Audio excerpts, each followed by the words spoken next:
a 3631 Tactical. Today I want to talk about loaded chamber reloads.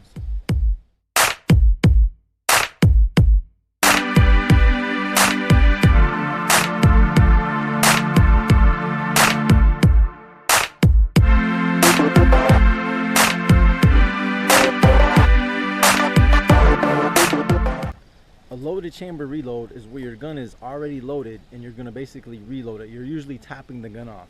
It's like you shot a number of rounds. Maybe this was a 10 round mag and I shot 6 or 7 rounds, and before I continue doing whatever it is I'm about to do, I want to top the gun off. So I'm loading, even though the gun's already loaded, I'm just basically topping it off. And there's a couple different ways to do that. The first one I want to talk about is the tactical reload, and that would apply to any kind of self-defense situation, whether you're a CPL holder, whether you have a gun somebody breaks in your house, whether you're a police officer, military, whatever it may be. That's what the tactical reload is for a self-defense situation. Let's say I got into some kind of situation where I had to use deadly force and I fired 6, 7, 8 rounds. I don't know how many, but I know it's a significant amount. Let's say my threat either went down or maybe ran down a hallway or down the stairs. There's a lull in the action. I'm not actively engaged in a fight. I probably want to top the gun off before bad guy comes back, or before I have to go looking for bad guy if that's what the situation calls for. So the way we would do that, the way we would do the tac reload is very important. First, I'm going to get my new magazine, I'm going to exchange them, store the old mag, and then I can continue on. And it's very, very important that I get my new magazine that's full of ammo first. What a lot of people do is they'll take this magazine out first. What do I have right now? I have a gun that has 1 round in the chamber and that's it. So if bad guy pops back up or comes back around the corner and I have to engage him, I'm going to shoot 1 shot and the gun's going to be empty. Now I'm going to be doing an emergency reload. So it's really important that we get the new magazine first, then we do our exchange. Because that little exchange I did right there, that took probably less than half of a second. If bad guy pops back up, now I got a full mag. If I got to shoot 1 hand, if I got to shoot 2 hands with my mag, if I got to drop the mag and shoot, that's fine. But it's only about a half a second probably that I don't have a magazine in the gun.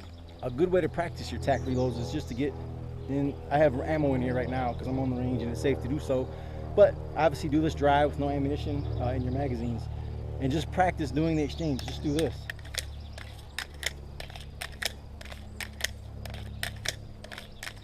Call that kind of like shuffling the cards drill, because you're not really shuffling cards, but that's kind of what it reminds me of. And just practice doing this, getting used to doing that. And then when it comes time and you have to do that tac reload, it's real easy. Get your new mag first, do the exchange, and that took less than probably half a second, and I'm ready to go. The next type of loaded chamber reload we're going to talk about is a speed reload.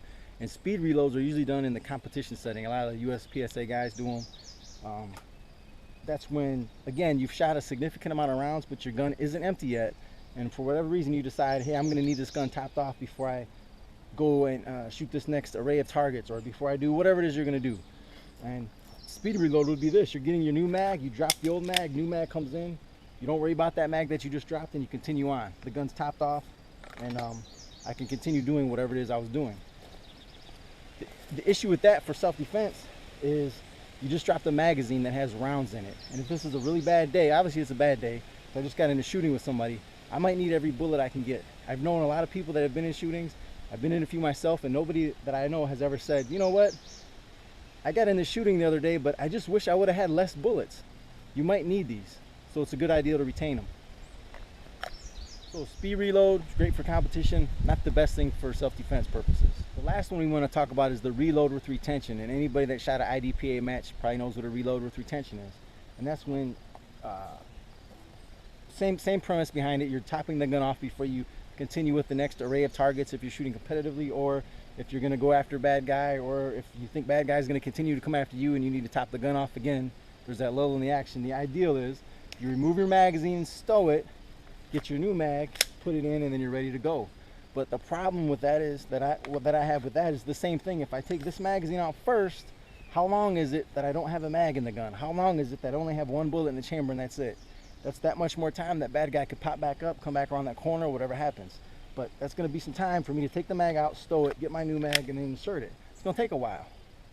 So reload with retention, I think, is pretty much a competitive thing. I don't think it's really a useful or a smart ideal in a self-defense scenario. All right, so remember, we have a tac reload, we have a speed reload, And we have a reload with retention.